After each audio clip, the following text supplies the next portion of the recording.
If we wake this person up, who knows what they're going to do? Right. Welcome to Home Talk. With the Emily Basket Real Estate Team. We are here coming to you from Columbia, Missouri, serving all of mid-Missouri for their real estate needs. We show a lot of houses weekly, daily sometimes. And sometimes the houses aren't ready for us. What is the strangest thing that you've ever seen at a showing? Well, I can think of a few. One of the top most awkward showings that I had was when I had scheduled through our showing time app to go show this house to a family. And we went in there. I mean, I'm always paranoid I'm going to walk in on somebody. So I knock on the door, I ring the doorbell, I wait a little while. Like I double and triple check that I'm there at the right day and time. I didn't accidentally schedule it for the wrong day or something. And I walked inside. Just something felt off. I just got a feeling that they weren't ready for this showing, you know? So I'm like, hello, is anybody home? And we didn't hear anything. And I think, okay, I think we're good, guys. And we're walking around, we're in the kitchen. And then we decided to go look upstairs. And the buyers went up ahead of me and they stopped. They turned around. They started to come down the stairs and they're like, somebody is asleep in that bed. And I immediately think, if we wake this person up, who knows what they're going to do? Right. You know, like maybe they've got a gun in their bedside table, you know, and they think we're intruders. It felt like a very dangerous situation. Yeah. And I said, let's go. We booked it out of there. So did you tell the listing agent or did? Yeah, I definitely gave feedback and said that we weren't able to see the house because, you know, I don't remember if it was a tenant or the homeowner, but that they were asleep in the bed. Yeah. It was not early in the morning. Right. Yeah. Like the middle of the day. Yeah. And you're sure he was just sleeping? Well, I never heard otherwise. I was not going to stay around to find out. Not going to poke the bear, right? Excuse me, sir. I've been trying to get a hold of you about your car's extended warranty. Another scary showing that I did once was I was pregnant with Elena. I was very pregnant with Elena, and I was showing several houses to this client. It was, you know, again, crazy peak of the market. You had to get in there and show the house like the day it was listed.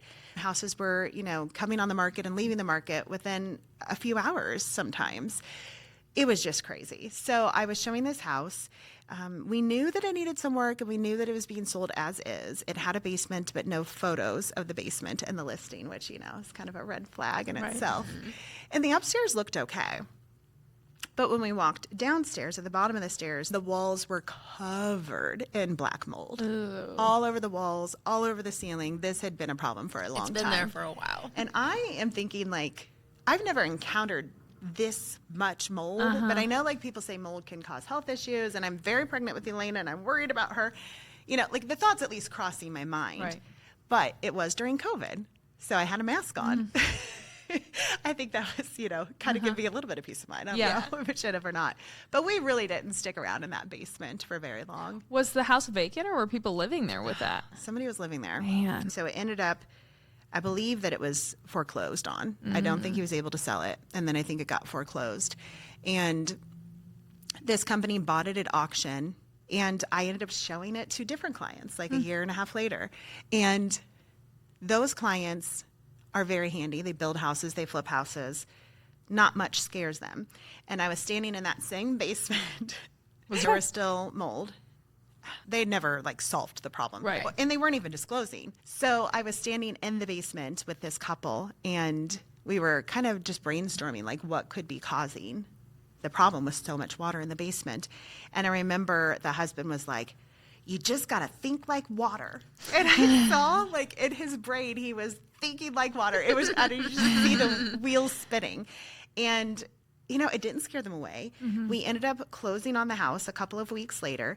And he thought like water and he figured it out. And what's really sad about it, though, is that it ended up being a water leak at water connection. Yes. And it was flooding this basement. But it had been a problem. But it was something they didn't even have to pay to fix. Right.